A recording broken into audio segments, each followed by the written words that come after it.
Before I go any further, I want to talk a bit about the enormity of this problem. Imagine if the entire city of North Vancouver vanished from the face of the earth. That's what happens when 50,000 people die. Like a city like a mid-sized city in Canada vanishes off the face of the earth. We've lost 50,000 people in Canada to drug overdoses, more than died fighting for Canada in the Second World War.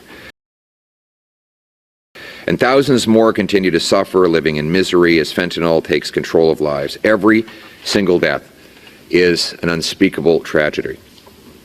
These are our neighbors, our friends, our brothers or sisters, our children. They had their own lives and their own dreams. They were little babies once, and their parents looked at them with promise in their eye. But maybe through a wrong turn, maybe through an injury they treated with an opioid just to relieve the pain. Or maybe on a night out when they were just having a few drinks and were offered something that was supposed to make the night a little more interesting, but was laced with a deadly poison in the form of fentanyl. Their lungs stopped and they were gone forever. During the lost Liberal decade, we've seen this problem metastasize out of control. It's not that the Liberals have failed to take action. They have taken action. They've taken a lot of action. They caused this crisis. They decriminalized crack, heroin, cocaine, illicit fentanyl in partnership with the NDP government. They provided millions of dollars in tax-funded opioids, which spread on our streets, were resold to children, and the proceeds used to buy more deadly fentanyl. They removed mandatory jail time for mass fentanyl traffickers, allowing the monsters and mass murderers who brought about this crisis and profit from it to be released from prison with very little penalty at all.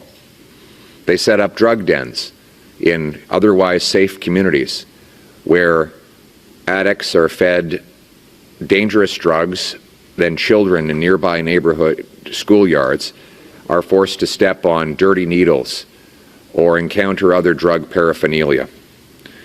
The Vancouver police have pointed out this problem, and yet the Liberals refuse to listen, going further to expand these radical policies. Policies, I might add, that are not done anywhere else in the world. These are radical and extremely bizarre social experiments.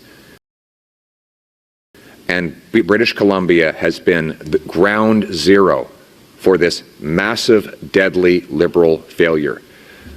British Columbia is probably the worst place for fentanyl overdoses in the world as a direct result of Liberal NDP policies. Overdoses are up 200% nationwide, and more than that here in BC.